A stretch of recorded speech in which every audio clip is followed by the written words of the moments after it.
This is the ship that the White House says brought down an Iranian drone.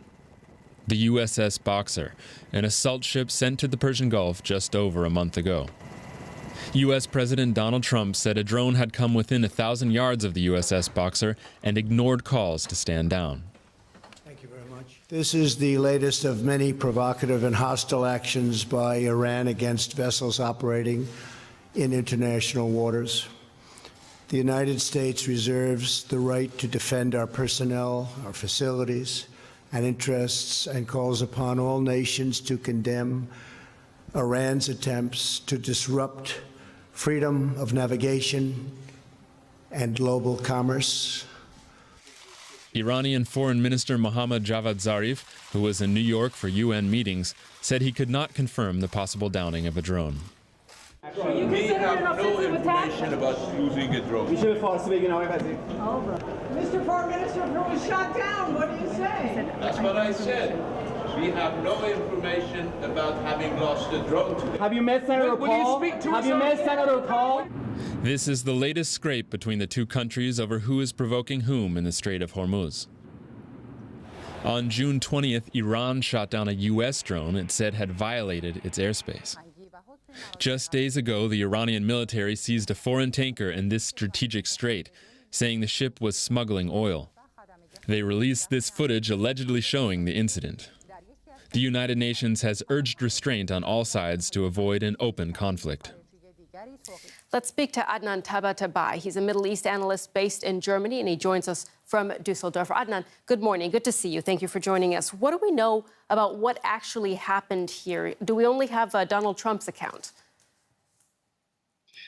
So far, it seems yes. We heard the Foreign Minister Javad Zarif speaking yesterday denying this, and this morning the Deputy Foreign Minister Abbas Arabchi has also tweeted that Iran hasn't lost any drone, and he was basically also mocking the U.S. president by saying maybe the U.S. has downed its own drone. So far, it's basically the U.S. claim and the Iranian denial. And yet we're seeing another escalation between the U.S. and Iran. How serious is this?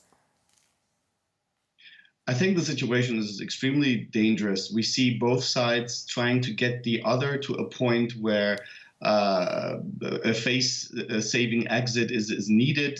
The U.S. is adopting its maximum pressure strategy, Iran its maximum resistance strategy. Both are trying to raise the costs for the other side, and it's dangerous to see where this will lead us. So you're saying this is a dangerous situation, but at the same time, we saw the Iranian foreign minister in New York propose new talks, some possible concessions. So where are things headed?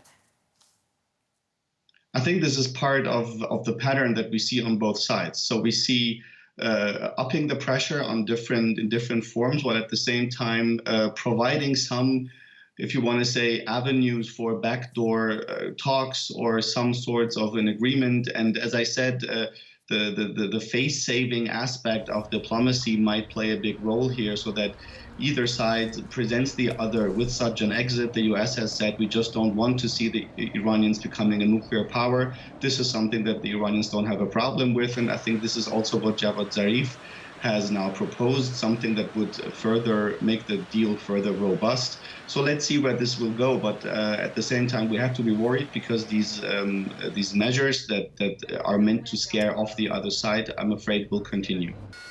Adnan, at this point, what would it take to get both sides back to the table and to stop this escalating tension?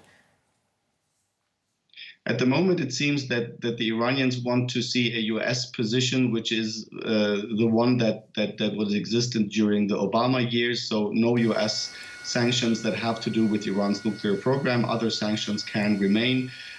For the U.S. side, it seems that there are divisions between the president and his foreign secretary and his national security advisor. So the U.S. position might be a bit ambiguous here. But for Donald Trump, it seems as long as it would be his deal, there might actually be a deal. So let's see where this will lead us. But I think the international community should ask both sides to really come to their senses at this point. All right. Middle East analyst Adnan Tabatabai, thank you so much for your analysis. My pleasure.